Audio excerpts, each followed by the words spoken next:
पूरी है तैयारी, आ गई जनता की बारी।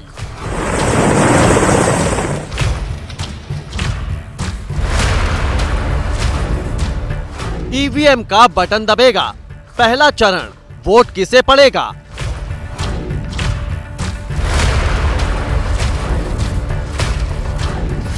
कितने दागी कितने कुबेर, पब्लिक के लिए कौन श्रेष्ठ?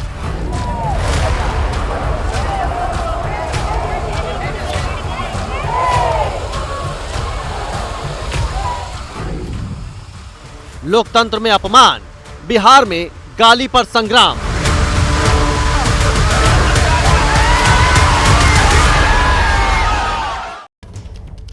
तो लोकतंत्र का महापर्व चुनाव, कल चुनाव है, वोटिंग है। सुबह 7 बजे से 102 उम्मीदवारों को चुनने की प्रक्रिया शुरू हो जाएगी। लोकतंत्र के महापर्व में देश की जनता शरीक होगी। 21 राज्यों में वोटिंग होंगे, लेकिन मतदान से पहले घमासान भी चरम पर है। जिस मशीन का कल बटन दबना है वो सर्वोच्च अदालत के कटघरे में है, तो वहीं बिहार में बात अब गाली गलौच तक पर आ गई। अब कल जब ईवीएम का बटन दबेगा तो वोट किसे पड़ेगा ये तो जनता जनार्दन ही जाने, लेकिन सियासत में छिड़े तराने पर हम बात करेंगे अपने दो सहयोगियों से। और मेरे साथ दो जो हमारे सहयोगी जुड़ गए उनसे मैं आपका परिचय भी करवा दूं। आप देख सकते हैं मेरे पीछे प्रकाश कुमार हमारे वरिष्ठ सहयोगी पटना से मौजूद हैं, और हमारे वरिष्ठ सहयोगी अभिषेक उपाध्याय भी गाजियाबाद से हमारे साथ जुड़ चुके हैं। दोनों के पास मैं आपको लिए चलूंगा, आगे उनसे हम विस्तार से बातचीत भी करेंगे। लेकिन अभी की जो बड़ी खबर है, सबसे पहले दर्शकों तक वो बात मैं पहुंचा दूं। लोकसभा चुनाव के पहले चरण का काउंटडाउन शुरू है। वोटिंग में अब 15 घंटे से भी कम का वक्त बचा है। कल 21 राज्यों की 102 सीटों पर चुनाव है। मतदान केंद्रों पर पहुंच गई है पोलिंग पार्टियां, और वोटिंग से पहले मतदान कर्मियों की बाकायदा ट्रेनिंग भी हुई। जो तमाम औपचारिकताएं हर बार होती हैं वो इस बार भी देखने को मिली हैं। ये तस्वीरें भी आप देख रहे हैं। मतदान कराने के लिए जो कर्मचारी पहुंचते हैं पोलिंग बूथ पर, वो पूरे साजो सामान के साथ मौजूद, जगह जगह उनकी तैनाती हो रही है। इन तमाम कर्मचारियों को बाकायदा ट्रेनिंग वगैरह भी दी जाती है।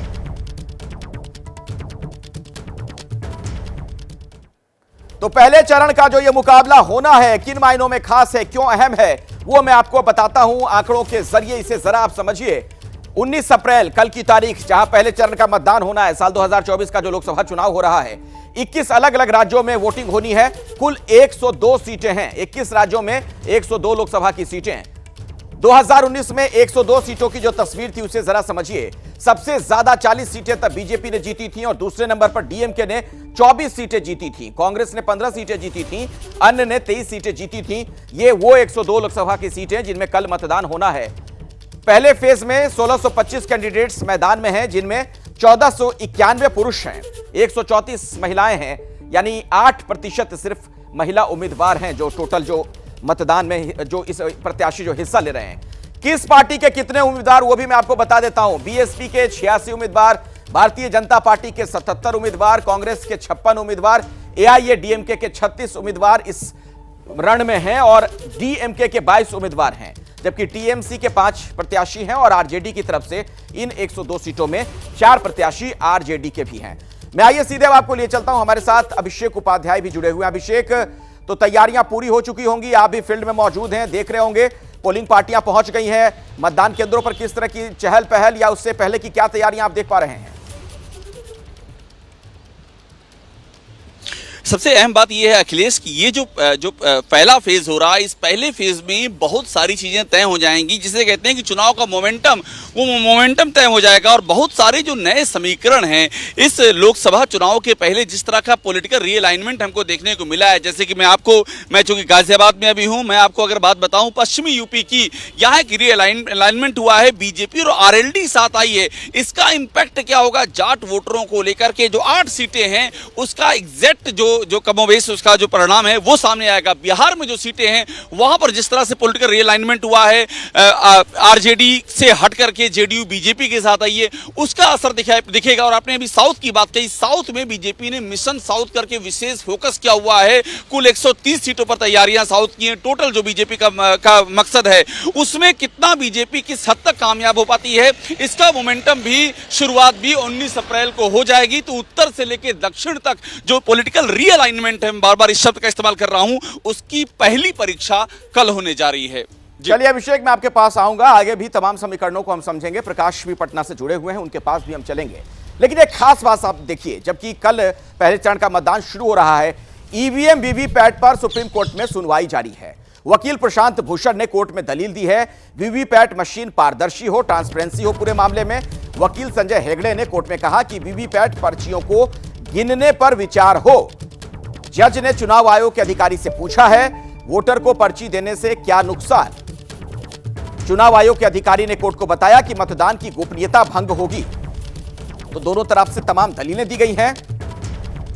इसी खबर पर और अधिक जानकारी हम तक अब पहुंचाएंगे हमारे सहयोगी अभिषेक उपाध्याय। प्रकाश के पास भी हम चलेंगे, लेकिन पहले अभिषेक, इसी पर आपसे कुछ अपडेट जानना चाहूंगा। एक ऐसे वक्त में जबकि कल मतदान होना है, उससे पहले ईवीएम की विश्वसनीयता सवालों के घेरे में और देश की सबसे बड़ी अदालत की दहलीज पर। बिल्कुल, देखिए अदालत की दहलीज पर तो है ही है, लेकिन साथ साथ में ये पॉलिटिकल इशू भी बन चुका है। प्रियंका गांधी ने सहारनपुर में अपने रोड शो के दौरान ईवीएम पर सवाल उठा करके ये कहा कि अगर सब कुछ ठीक रहा तो जो 180 का जो दायरा है उसके ऊपर बीजेपी नहीं जाएगी। राहुल गांधी ने इसी गाजियाबाद में जो प्रेस कॉन्फ्रेंस की, वहां भी उन्होंने कहा कि मैं तो 180 मानता था, अब 150 सीटें आएंगी। तो ईवीएम पर सवाल उठाए जा रहे हैं, और चूंकि प्रियंका गांधी ने ये बात कह दी, इलेक्शन के ठीक पहले कह दी है, तो ये बात पॉलिटिकल डिस्कोर्स का हिस्सा हो गई है। और ऐसे में जो सुनवाई सुप्रीम कोर्ट की जो आप जिक्र कर रहे थे, ये बहुत ही ज्यादा अहम हो जाती। वीवीपैट की जो पर्चियों के मिलान का जो मसला है, ये भी कोई नया मसला नहीं है, लेकिन कुल मिलाकर के इलेक्शन के ठीक पहले इस मामले का गरमाना ये बताता है कि बहुत कुछ दारोमदार इस मुद्दे पर भी रहेगा। और बीजेपी की ओर से ये कहा जा रहा है कि हार मान ली विपक्ष ने, इसलिए अभी से ईवीएम का सवाल खड़े कर रहे हैं। चूंकि जब जीते थे तेलंगाना में, जब जीते थे कर्नाटका में, तब ईवीएम का सवाल क्यों नहीं उठाया था। तो ये कुल मिलाकर के एक बड़ा पॉलिटिकल मुद्दा बनने जा रहा है। जी बिल्कुल, और अमित शाह ने भी इसी बात का उल्लेख किया था जब उनसे आज सवाल पूछ रहे थे हमारे सहयोगी भी। तो उनका यह कहना था अमित शाह का कि जब कांग्रेस जीतती है तब क्यों नहीं सवाल खड़े करती है ईवीएम पर। अब जरा पहले चरण के कैंडिडेट की कुंडली भी आप जान लीजिए। पहले चरण के कैंडिडेट की कुंडली, यानी उसके बारे में, उनके बारे में पूरा खाका आपके सामने है। क्रिमिनल केस वाला मामला 252 के खिलाफ 16% ये उम्मीदवार हैं। हत्या किडनैपिंग के केस 161 उम्मीदवारों के खिलाफ है। इनमें से 7 पर हत्या का और 19 पर हत्या की कोशिश का मामला है। ये उनकी पूरी कुंडली। और महिला अपराध में शामिल 18 उम्मीदवार, 1 पर रेप का आरोप, हेट स्पीच के आरोपी 35 उम्मीदवार। तो आप देख रहे हैं कितने दागी इस बार भी हिस्सा ले रहे हैं चुनाव में। करोड़पति उम्मीदवारों की बात की जाए, उनकी संख्या है 450, 28% कुल जो आंकड़ा है उसमें। 10 उम्मीदवार जीरो संपत्ति उन्होंने अपनी बताई, यानी उनके पास कोई संपत्ति नहीं है। 3 ऐसे उम्मीदवार हैं जिन्होंने कहा कि 300 से 500 रुपए की संपत्ति है। तो आप देखिए, ये अलग अलग जो आपके सामने आंकड़ा है। और दागी उम्मीदवारों की जब हम बात कर रहे हैं तो इसे समझिए अलग अलग पार्टियों के हिसाब से।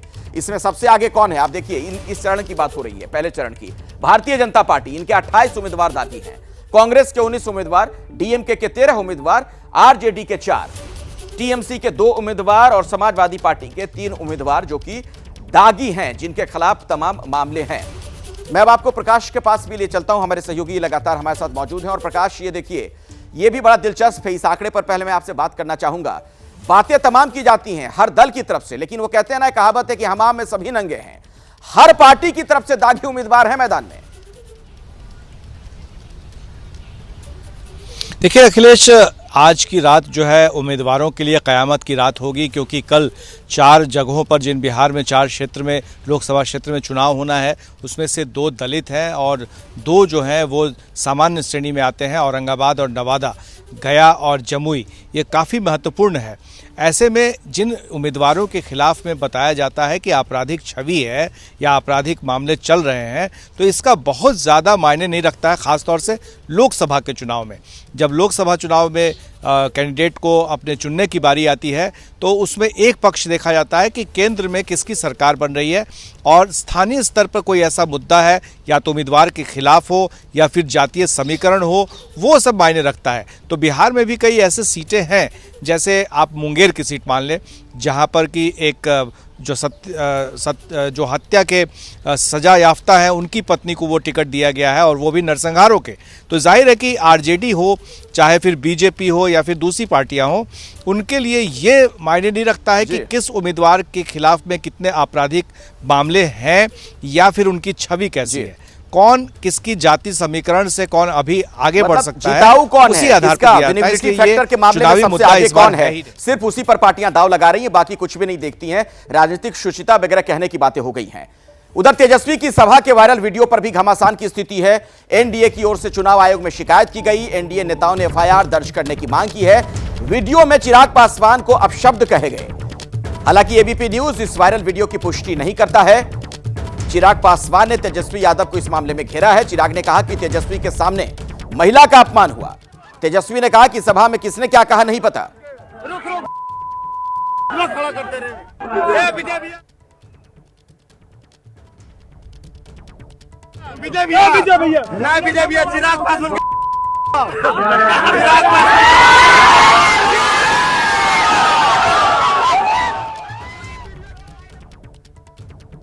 मेरी बहनों में से किसी को मीसा दी हो, जो भी हो, अगर वो चुनाव लड़ रही है, मतलब जो भी सार्वजनिक जीवन में है, रोहिणी चुनाव लड़ रही है, सार्वजनिक जीवन में जो या नहीं भी है, अगर उनके बारे में कोई ऐसा कहता तो मैं बर्दाश्त नहीं।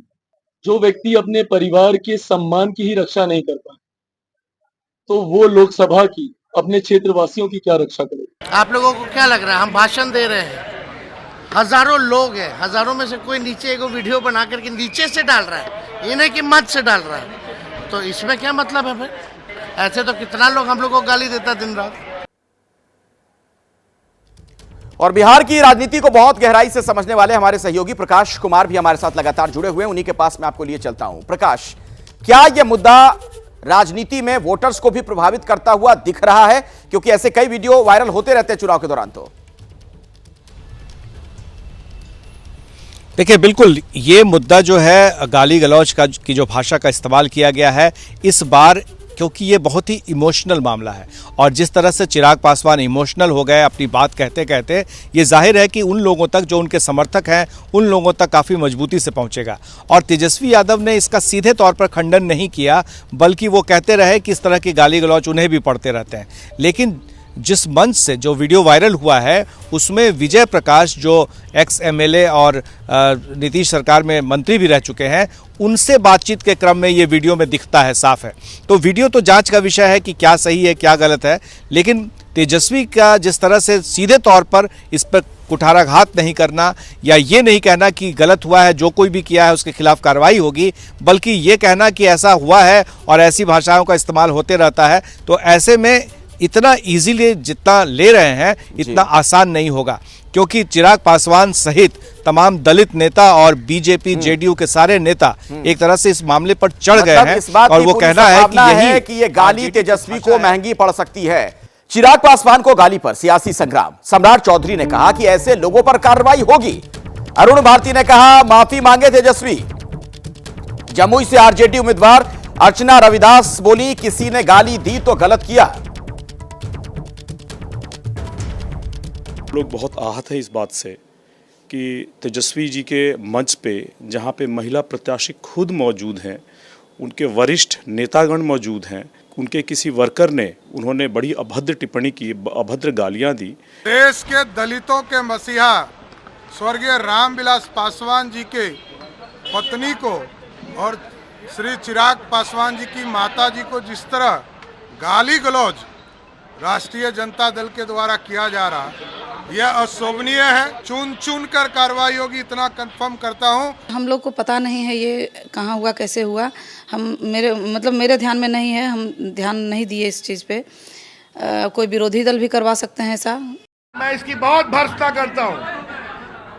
अगर ये सही है तो बहुत दुर्भाग्यपूर्ण है। 37 महीना जो इन्होंने राजनीति का क आपको पढ़ाया, लोग जगहसाई करेंगे कि कैसी नई पीढ़ी है जो अपने सामने अपने विरोधी के परिवार को पारिवारिक टिप्पणी होता है और वह मौन और खामोश रह जाता है। देखिए, दुखद दुर्भाग्यपूर्ण है और राजनीति का इस स्तर पर जाना उनके मानसिकता और संस्कार को दर्शाता है। और तेजस्वी यादव पर यह गंभीर आरोप लग रहा है कि इस पूरे मामले में वो संवेदनहीनता दिखा रहे हैं, गंभीरता से इस मामले को नहीं ले रहे हैं।